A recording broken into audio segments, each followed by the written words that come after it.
bonsoir à tous. Ravi de vous retrouver pour le flash de 18h sur la télévision du Burkina. Bonne fête de Ramadan à tous les musulmans.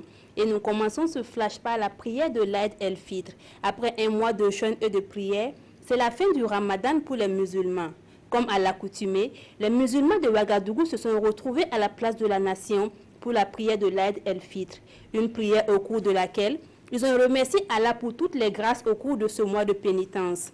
Paix et cohésion sociale pour le Burkina, ce sont des mots qui sont ressortis du sermon du grand imam de Ouagadougou qui a invité les fidèles musulmans à rester à la prière comme ils l'ont fait durant tout le mois de jeûne. Le ministre de la Défense et des anciens combattants, en tournée dans les garnisons du Burkina, était à Dédougou hier samedi.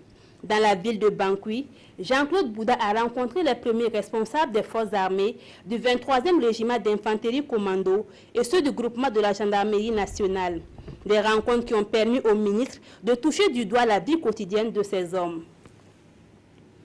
Bientôt un prix qualité de la CEDEAO, un prix pour encourager l'excellence dans le milieu des entreprises. L'Association burkinabé des normes et de la qualité et le ministère en charge de l'industrie et du commerce ont rencontré des responsables d'entreprises pour partager avec eux les informations relatives à cette compétition sous-régionale.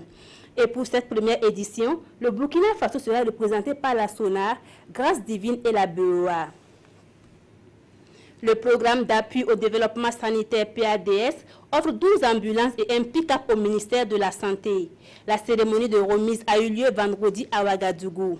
Un don qui vise à améliorer les évacuations des malades de 11 communes rurales du Burkina Faso.